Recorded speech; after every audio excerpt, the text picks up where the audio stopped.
Okay, whiteboard is up here. If you want to use it, feel free. Amelia and Kaylee, you guys are first. So here's what we're doing. When they go, you're respectful, right? They're up here. If they want to draw anything, they're going to share the most important tips. It saves us from going slide by slide. I have the slides up, so if, for example, there's one on, we get to a point, who had the section on looking in your rearview mirror? Like using your rear view mirror. Someone in here has that section. When we get to that, we'll play the video on using your rear view mirror. So it'll all work together. So, okay, Kaylee, if you're here, you're on screen. Oh yeah, you gotta be. You don't have to watch it, but you gotta be on screen. So you have your central vision, which is your greatest amount, like where you get your greatest amount of detail, 3% of the driver's total field view. And then there's fringe vision, which is used to judge depth and position. It's larger than your central vision. And then you have your peripheral vision, which is your side vision. It detects presence, color, motion. The quality is affected by alcohol, drugs, fatigue, and speed of travel. Some drivers have difficulties distinguishing between colors like red and green. This is significant in the driving environment. They use cues rather than color to help them drive. Make sure to always observe your surroundings and think about what you're seeing. Okay. And then there's like the acronym PDA, which is perceive, you identify events in your traffic scene, you decide, you make decisions based on what you see, then you act, you take the action based on your decision. And then there's like other ones that's like IPDE, identify, predict, decide, execute, CIPDE, search, identify, predict, decide, execute, and then SEE, search, evaluate, and execute. And all these are just about searching the road and making decisions based on what you see. Your intended path of travel is your main area of focus, but searching the total traffic scene gives you more important clues. Searching the area around you in advance gives you more time to evaluate space needs, position your vehicle, and establish better control. Okay, couple things. She mentioned, stay up here. I might have questions for you. She mentioned PDA, IPDE, SIPDE, and SEE. What that is this book uses perceive, decide, and act, PDA. It doesn't, everybody talks about different acronyms, right? All those other things, the IPDE stands for identify, predict, decide, execute. There's just different ways of saying the same thing. If you see something, if you're driving, right, what does it mean to perceive? What are we doing? If I perceive that Kenton looks tired right now, how did I come to that conclusion? I'm seeing him, right? I'm perceiving. I'm seeing what's in front of me. D, now I process what I see, which I won't pick on him because he really doesn't look tired. Okay, Schiffler, she's at her hand. Okay, she looks a little bit like, oh my gosh, I can't wait for this to be over. That's my perception. D, I decide that because she's like this with her palm in her hand. To act upon that, I will then just, if you're driving, step on the brake, step on the accelerator. Here, there's nothing to act on. I either yell at Schiffler or I leave her alone, really. But in your driving, you perceive it, you see it, you decide what to do, and then you act. You swerve, you step on the brake, you accelerate, whatever. So nice job you guys on that one. The other thing, central vision is like this. Kenton is my line of sight. Okay? That means that like Dylan, Ken, and Cam, they're my central vision. Fringe vision, all right, I'm opening up a little bit. Now I got Bryn, Callie, Colin, Gunnar. I'm going to open up this way. And I've got Ava, Lydia, Lane, and Lily. Okay, it gets a little bit bigger. Now my peripheral vision is all of you. So you have your like narrower, then you get a little bit wider, then you get a little bit wider. They all do something. Why did you guys mention things like drugs and drinking with I think peripheral vision? Because it affects like how you see the road. Yeah, the first thing affected when you're drinking, as soon as the blood gets to its destination, as soon as the alcohol gets to its destination, is your vision. You can't control your vision being impaired. It doesn't matter how good of a drinker you are, how often you drink, how much you drink, your vision, you can't control that. It just gets affected. Missing anything? You may be dismissed. Nice job. Good work. Okay, next. I have my list. The team of, well, who's CT? Camden Taylor. Wrong page I was looking at. They have the next couple pages. Very interested in hearing more about these specific numbers they're going to tell you about. Okay, so first we have our visual lead, which is 20 to 30 seconds ahead when you're driving on the road. So and next we have our analyze conditions and environment. Now, visual control zone, 12 to 15 seconds ahead with your visual control zone. This is the best area to adjust speed and direction. This prevents problems with other cars and gives time to react and accelerate. Next, searching to the sides. Search to both sides for hazard and concentrate on what object can interfere with your vision and other dangers. Looking behind, check rear view and side mirrors. Glance over right or left shoulders. Braking clearance, search for vehicles behind, tap brake pedals, and decelerate using the brake. Mirror blind zones, check for drivers, search in all mirrors, and check blind spot. Okay, first of all, you two are dorks, because I just said, who read about using their mirrors? You didn't raise your hand, you just said it. Okay, you're not really dorks. Okay, two things, two big takeaways. If I'm driving down the road, a car pulls out in front of me 30 seconds ahead, like 30 seconds up the road. Am I too worried about that? No, 30 seconds is a long way when you're driving. So he mentioned two numbers, 20 to 30 seconds, that's your visual lead. You're looking up the road. A lot of you, when you're swerving, I say stop looking in front, look up, shoot for the middle up there. You're looking 20 to 30 seconds ahead. Your control zone, though, is less than that. Kenton shared that's 12 to 15 seconds. If a car pulls out in front of me 12 seconds away, it's a lot more like, all right, I might have to do something. If a car pulls out in front of me 30 seconds away, it's not really concerning. They're not really in front of me. 30 seconds is a long way. So he mentioned visual lead, 20 to 30, visual control, you're ready to respond in the next 12 to 15 seconds up the road.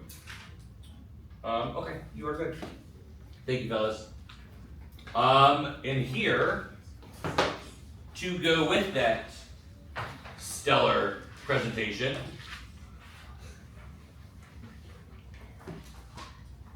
slideshow, current slide, we have dos videos. For you non-Spanish speakers, that is 2.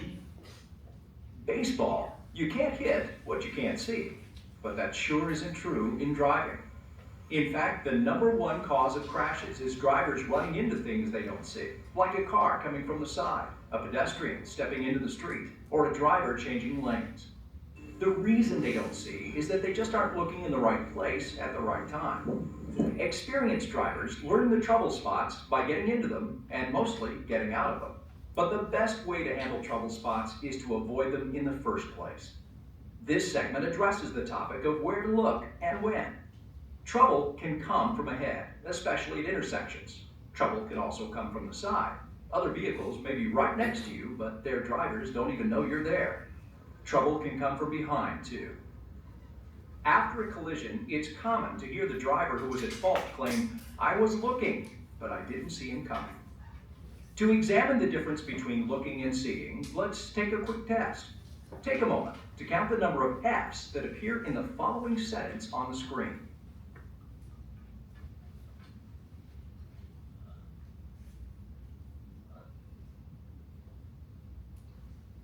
So, how many did you count? There are actually 6 F's in the sentence.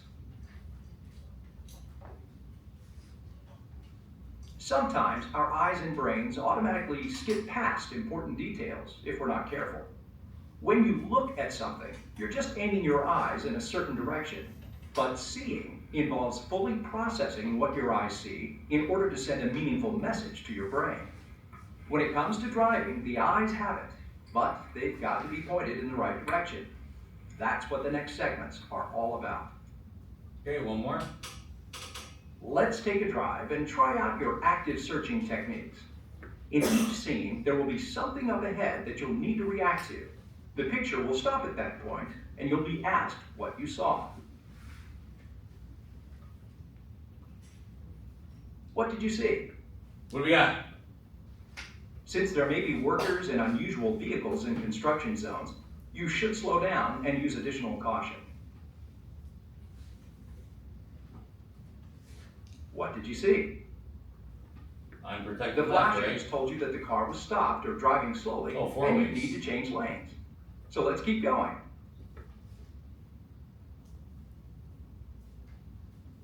What did you see this time? Large trucks cannot accelerate as quickly as passenger vehicles. You can expect to either change lanes or slow down to avoid running into it. How about that one? Oh, that one's easy. When a school bus stops, you stop. Although some drivers may go on by, don't risk it. Where there are school buses, there are children. Did I tell you that new school buses, not even new ones, old buses have been equipped with cameras? They're called like their red light runner cams. So if you run a bus's reds, the sheriff has no tolerance in Monroe County. Like our transportation department director, Mrs. Dusa, comes inside, pulls the camera, shows the evidence to the school resource officer. She initiates a ticket and they just send it. A ticket, we have the video evidence is there, they just send a ticket to the house. So a lot of schools have that now, because there's been too many close calls. Okay. BCCO, Bryn and Holland. Been anxiously awaiting your presentation. I'll go first. So directing your search, you look for vehicles, people, and animals, and you look for changes in the road and observe the behavior of other road users to help prevent crashes. In some places they have signs if it is harder to see ahead, if like there's like a hill or something like that. And then you view the ground and use shadows to spot things that you could have missed.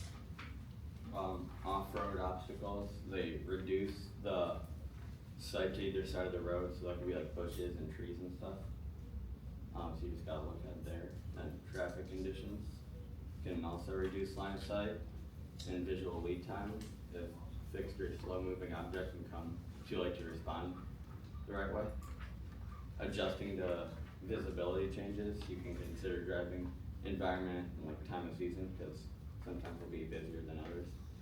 Daylight hours can cause glare from the sun, which can be hard to see while driving into. So there's sunglasses, which make sure they're visible to see out of, and they're not scratched up so you can see clearly. Then night driving, search for unlighted vehicles, curves, people, and road changes. Then dusk is in between light and day, so things can blend in with the shadows. Then weather, just pay attention when the weather's bad and use your lights and windshield wipers. I'm just so proud of your group. I just want to say, just so proud of you. You guys killed it.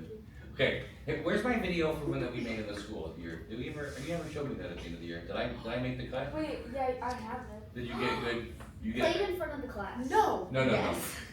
Oh, was it bad?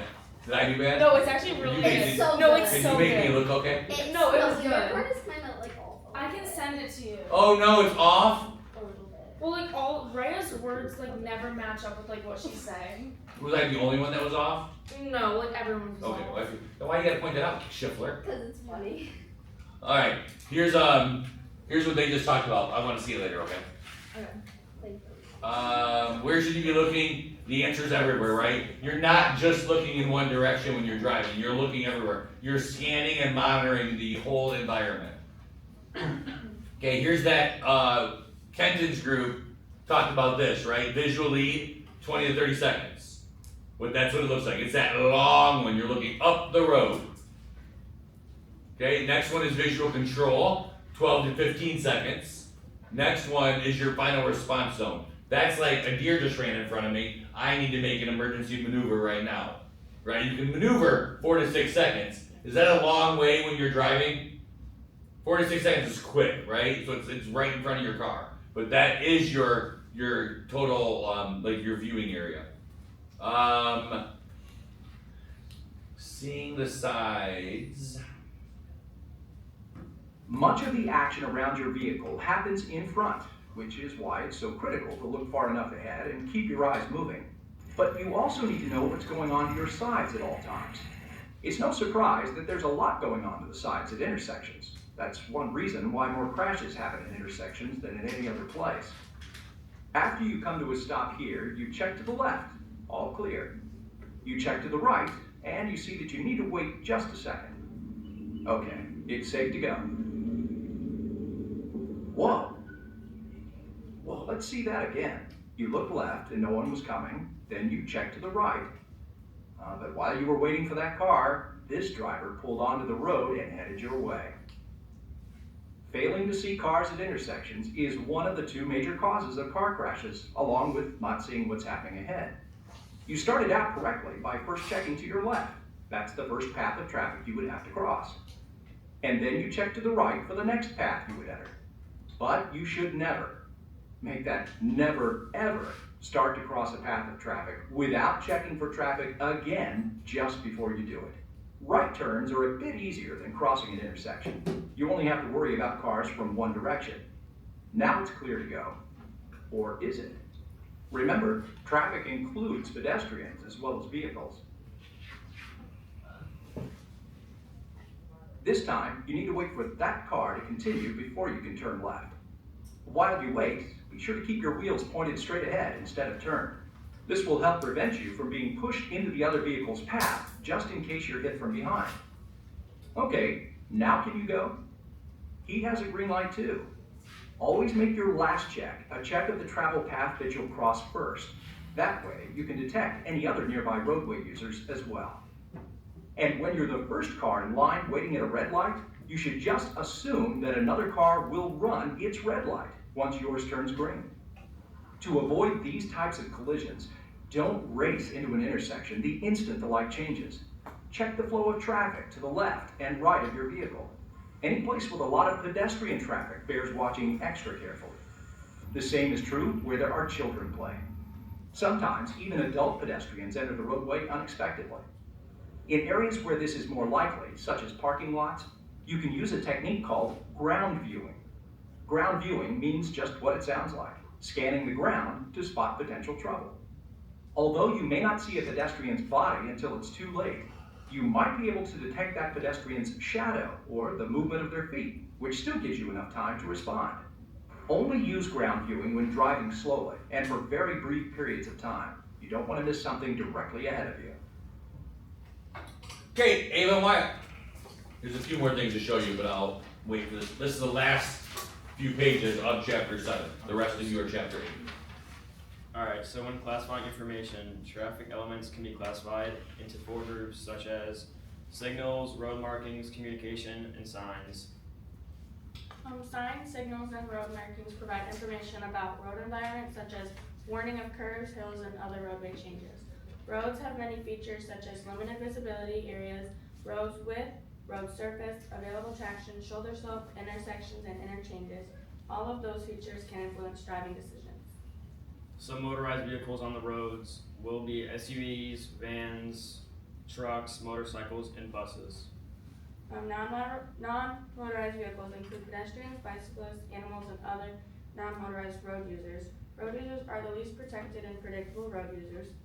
Whether on foot or riding a bike, children have difficulty judging the speed of an approaching vehicle, and then some animals like deer, for example, don't recognize the dangers that vehicles represent. It's very important to look for signs or clues on the road to anticipate others' drivers' actions, such as turn signals and flashing headlights, exhaust, brake lights, and horns. Yeah, good. I don't think I have any questions. Nice job. Categories of road users, right? Most scary ones are the non-motorized. They're a little bit more unpredictable. Nice job. Looking effectively ahead and to the sides is important for safe driving, but there's one other area where you need to look on a regular basis, and that's to the rear. Using your mirrors to successfully change lanes and merge is described later in the course.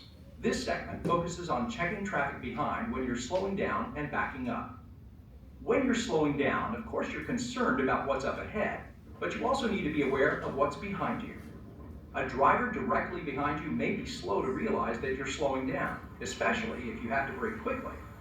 It's especially important to check behind if you plan to slow down or stop at a place where other drivers wouldn't expect it.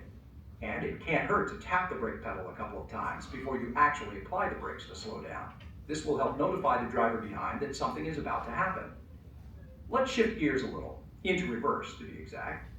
Backing up is not easy, and it's harder to see where you're going than when you're driving forward. Fortunately, you have side and rear view mirrors, but using just the mirrors while backing won't let you see everything you need to see. That's why you need to look over your right shoulder and out the back window. This move helps you see even more of what's going on back there. A lot of backing up these days happens in parking lots, particularly in shopping centers where there's lots of pedestrian traffic. Sometimes it's not possible to pull through one spot in order to park in the next one. That means you'll have to back out of the spot. What makes it tricky is that your view of the travel lanes may be blocked by other cars. In this case, treat it like any other blind intersection and ease out slowly. That way, if another car is driving by, you won't be fully in its way. What's the best move here? If you were looking behind, you'd have seen not only the vehicle directly behind you, but the vehicle just off your left rear corner as well. That vehicle is too close for you to change lanes to the left, so your only option is to slow down. Here, you're ready to leave your parking spot. What are your next moves? After shifting into reverse, look over your right shoulder.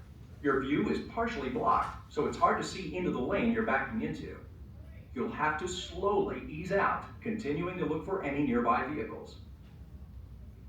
Most of the time, driving conditions are clear and dry, and don't prevent you from seeing what you should be seeing on the road.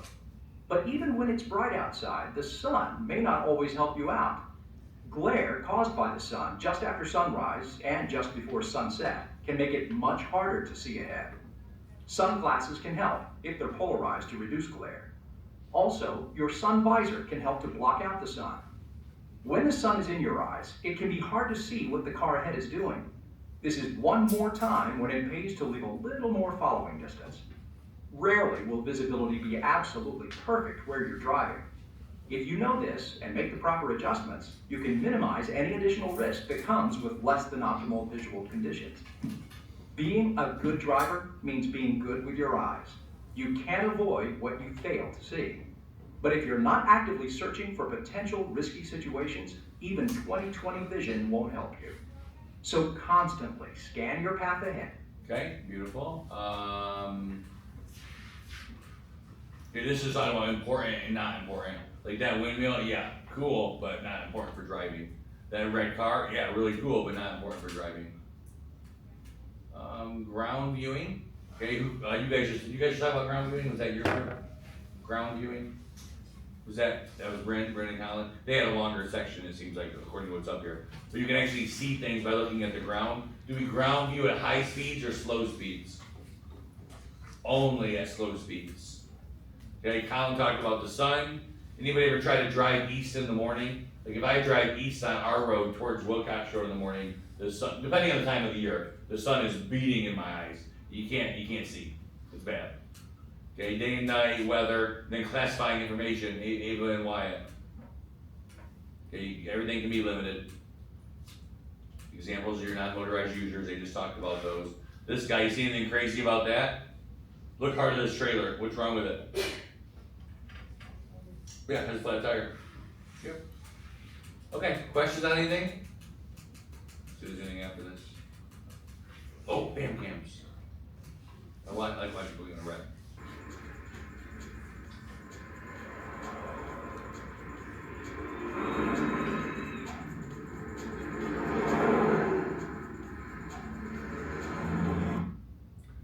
What did she do? I'll pull out in front of someone. You couldn't really see it there. Always texting. Recipe for disaster. And brake lights are on. Whoop. Got lucky. This is why Michigan says you only have one kid.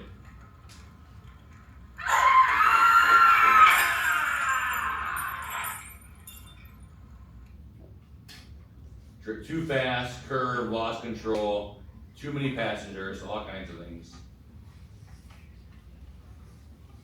This goes kind of like Chase. Does a little bit, doesn't it? Hopefully Chase drives better than that. You see what happened? He wasn't anticipating at all. Last one. Distracted. Wrong side of the road. Way off the road. Way off. That, and the worst part is that'll cost him money. Like, it'll cost him money to fix his car after a stupid mistake like that. Okay, leave everything, you're coming back to that exact same spot, 9:15 we'll do it. Colin, you stop that camera, press the red.